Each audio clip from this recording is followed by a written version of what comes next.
데살로니가 전서. 서문. 저자 바울. 고린도에서 썼다. 연대 50년경. 남아있는 바울의 편지 중 가장 이른 시기에 쓴 편지. 수신자 바울이 데살로니가, 현 살로니카에 개척한 교회. 이 도시에는 분명히 유대인이 많이 살았지만 대부분이 기독교 메시지를 격렬히 반대했다. 어린 교회의 핍박을 꿋꿋이 버티라고 격려하는 편지다. 바울은 격렬하고 악의적인 공격에 맞서 자신은 하나님이 임명하신 메신저라고 옹호한다. 그러고는 성욕은 하나님이 만드신 것이니 멸시하거나 악용해서는 안 된다고 설명하고 성적으로 순결하게 살라고 당부한다. 끝으로 바울은 그리스도의 재림을 분명하게 가르친다. 데살로니가의 그리스도인들은 재림이 언제든 일어날 수 있다고 기대했다. 1장. 바울과 실라, 디모데는 아버지 하나님과 주 예수 그리스도 위에 세운 데살로니가 교회에 편지합니다. 여러분에게 은혜와 평강이 있기를 빕니다. 우리는 여러분을 위해 기도할 때마다 늘 하나님께 감사합니다. 우리는 여러분이 믿음으로 견실히 성취하고 사랑으로 고된 수고를 마다하지 않고 우리 주 예수 그리스도를 소망하며 우리 아버지 하나님 앞에서 참으로 끈질기게 인내했다는 것을 잊지 않기 때문입니다. 형제들이여, 하나님은 여러분을 사랑하실 뿐 아니라 특별한 목적을 위해 여러분을 선택하셨습니다. 여러분은 우리가 전한 기쁜 소식을 그저 말로 받지 않고 마음에 확신을 주시는 성령의 능력이 있는 메시지로 받았습니다. 우리가 함께 살았으니 여러분은 우리가 어떤 사람인지 압니다. 여러분은 우리를 본받고 주를 본받았습니다. 그 메시지를 받아들여 심각한 문제가 생겼어도 여러분은 성령의 기쁨을 누렸던 일을 기억할 것입니다. 그리하여 여러분은 마케도냐와 아가야의 모든 신자에게 모범이 되었습니다. 여러분은 마케도냐와 아가야뿐 아니라 여러분이 하나님을 믿는다는 이야기를 들은 모든 곳에서 주의 말씀을 공명판처럼 널리 전했습니다. 우리는 사람들에게 말할 필요가 없습니다. 우리가 여러분을 찾아갔던 이야기를 사람들이 우리에게 말합니다. 여러분이 우상을 버리고 살아계신 참 하나님을 섬기고 이제는 하늘에서 오실 그분의 아들 예수, 하나님이 죽은 자들에게서 살리신 분, 우리 목에 걸린 심판에서 우리를 구원하신 분을 고대하며 산다고 말입니다. 아멘. 2장. 형제들이여, 여러분은 직접 겪었으니 우리가 여러분을 찾아간 일이 헛되지 않았음을 압니다. 여러분도 알듯이 우리는 빌립보에서 고난과 모욕을 받았지만 오직 하나님이 용기를 주신 덕분에 여러분에게 갈 수 있었습니다. 어떤 중압감에 시달리든 상관하지 않고 우리는 하나님의 기쁜 소식을 전하려고 여러분에게 갔습니다. 우리는 순수한 동기를 품고 여러분에게 참된 메시지를 전하며 전혀 흠 없이 처신합니다. 우리는 하나님이 우리에게 기쁜 소식을 맡기셨다는 것을 엄숙히 생각하며 말합니다. 우리는 사람들을 기쁘게 하려는 것이 아니라 우리를 속속들이 아시는 하나님을 기쁘게 하려는 것입니다. 여러분도 알겠지만 아무도 우리가 탐욕을 숨기고 아첨했다고 말하지 못할 것입니다. 하나님이 증인입니다. 여러분에게서든 다른 누구에게서든 우리는 사람에게 명예를 구하지 않았습니다. 물론 그리스도가 보내신 메신저로서 권위를 부릴 수도 있었지만 우리는 마치 아기를 돌보는 유모처럼 부드러운 태도로 여러분을 대했습니다. 여러분을 사랑했기 때문에 하나님의 기쁜 소식뿐 아니라 우리의 마음까지 여러분에게 기쁘게 주었습니다. 여러분은 우리에게 그처럼 소중했습니다. 형제들이여, 여러분은 우리가 애쓰며 수고한 일을 지금도 생생히 기억할 것입니다. 기쁜 소식을 전하면서 여러분 누구에게도 부담을 주지 않기 위해 우리는 밤낮으로 일했습니다. 신자 여러분과 더불어 우리가 헌신하며 정직하게 흠없이 살았던 것은 하나님뿐 아니라 여러분도 증인입니다. 여러분은 우리가 여러분 각 사람을 어떻게 대했는지 기억할 것입니다. 우리는 마치 아버지가 자녀를 대하듯 여러분을 위로하고 격려했습니다. 그리고 우리는 경험을 토대로 여러분을 불러 하나님 나라의 영광을 나누어 주시는 하나님께 합당하게 사는 법을 여러분에게 말했습니다. 또한 여러분은 우리가 전한 하나님의 말씀을 그저 사람의 메시지로만 듣지 않고 실제로 그러하듯 하나님의 말씀으로 받아들였습니다. 하여 우리는 하나님께 늘 감사드립니다. 하나님의 말씀의 능력은 믿는 여러분의 삶에서 드러납니다. 형제들이여, 여러분은 그리스도 예수를 통해 유대에 세운 하나님의 교회들을 본받았습니다. 곧 여러분은 동족의 손에 박해받을 때 유대인들에게 박해받은 유대 교회들과 함께 박해받았던 것입니다. 그들도 유대인들에게 박해를 받았습니다. 선지자들과 주 예수를 죽인 것도 우리를 내쫓은 것도 바로 유대인들입니다. 그들은 하나님을 기쁘게 하지 않고 온 인류를 대적합니다. 그들은 이방인들에게 구원의 메시지를 전하지 못하게 우리를 막았습니다. 그 많은 세월 동안 그들은 죄의 목록을 빼곡히 채웠고 마침내 하나님은 그들에게 진노하셨습니다. 형제들이여, 마음은 잠시도 떨어져 있지 않았지만 몸은 여러분과 떨어져 있기에 우리는 여러분 얼굴을 더욱 보고 싶습니다. 그렇습니다. 나 바울은 한 번 이상 여러분을 만나러 가고 싶었지만 사탄은 어떻게 해서든 우리가 가지 못하도록 막았습니다. 우리 주 예수가 오실 때 누가 여러분을 대신해서 우리의 소망과 기쁨, 자랑이 될 수 있겠습니까? 그분이 오실 때 그 앞에 설 이가 여러분이 아니면 누구겠습니까? 그렇습니다. 여러분은 참으로 우리의 자랑이자 기쁨입니다. 아멘. 3장. 그렇게 서로 떨어져 있는 상태를 견디기 어렵게 되자 우리는 따로 아테네에 남고 그리스도의 기쁜 소식을 전하는 하나님의 동역자인 형제 디모데를 보냈습니다. 여러분의 믿음을 튼튼히 하고 격려하는 것이 최선이라고 여겼기 때문입니다. 우리는 여러분이 겪는 시련 때문에 누구도 낙심하지 않길 원했습니다.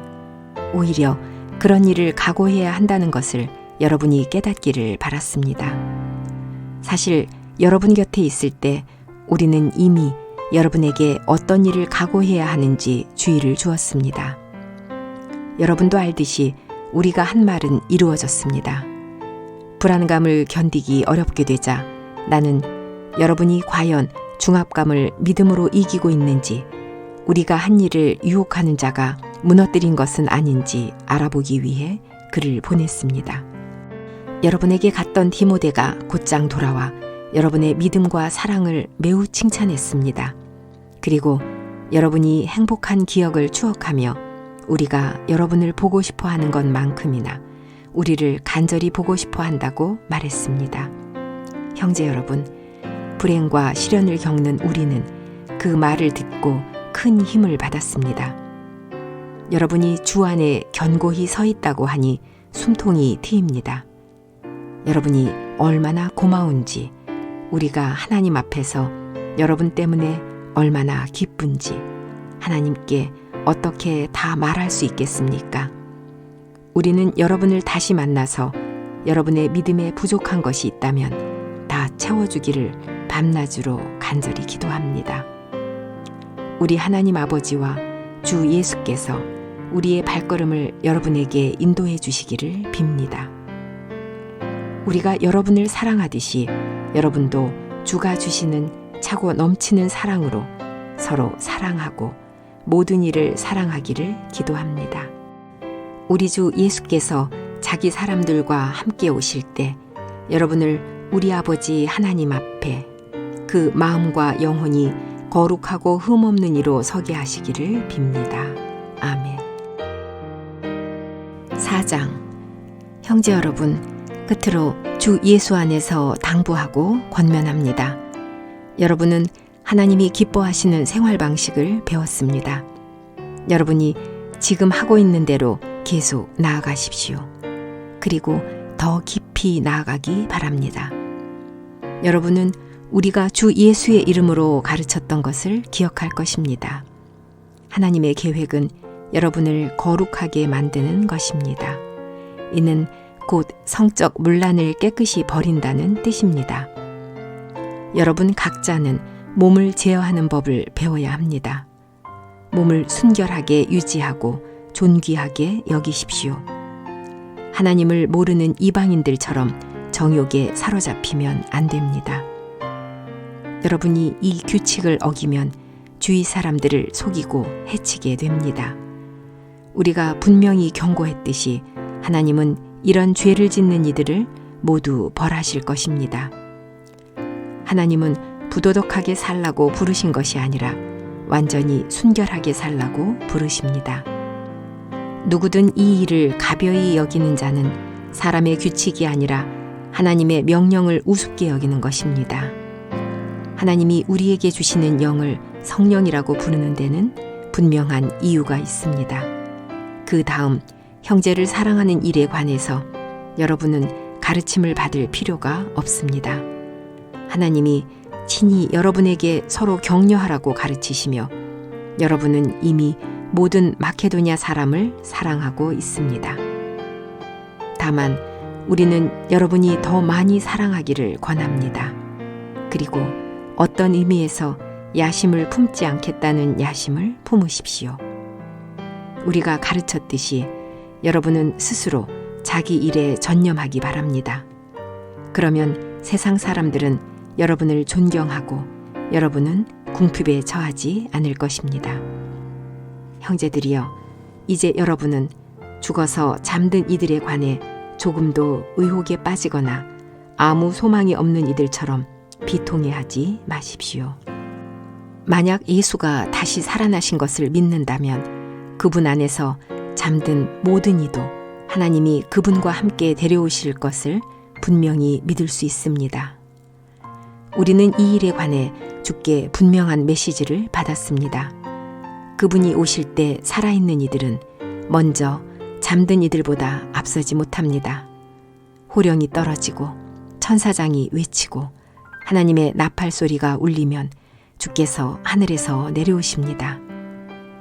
그리스도 안에서 죽은 이들이 맨 먼저 일어나고 살아있는 우리가 이어서 그들과 함께 구름 속으로 들려 올라가 공중에서 주를 만납니다. 그러고는 그분과 영원히 함께 있을 것입니다. 그러니 이 메시지로 서로 꼭 격려하십시오. 아멘.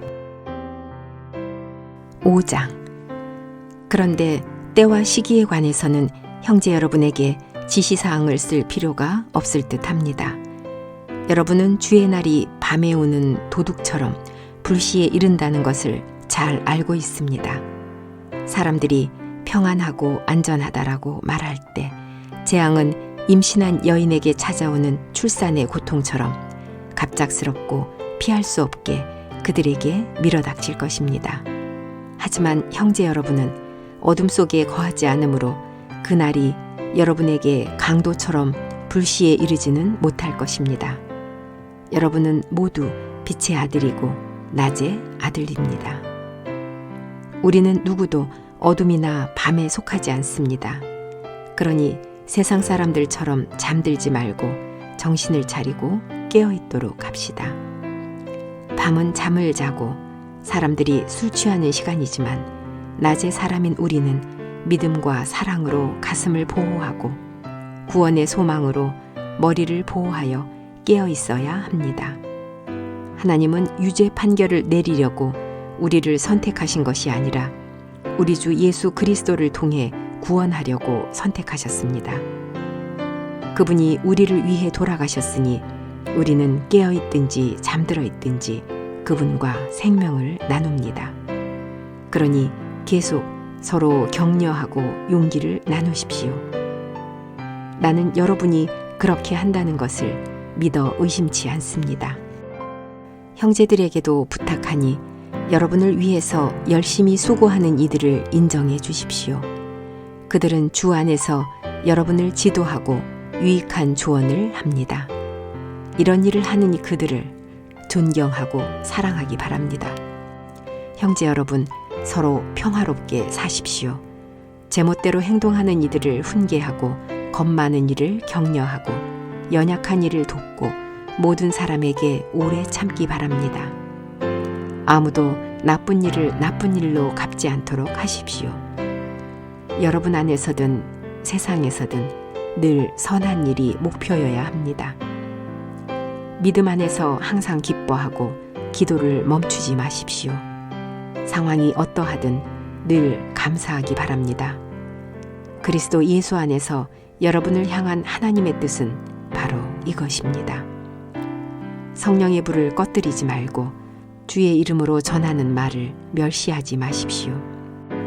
분별력을 발휘하고 무엇이든 선한 일을 꼭 붙들기 바랍니다.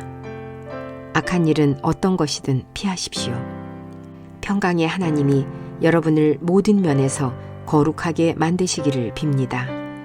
우리 주 예수 그리스도가 오실 때까지 여러분의 몸과 마음, 영혼이 온전하고 흠없이 보존되기를 기도합니다.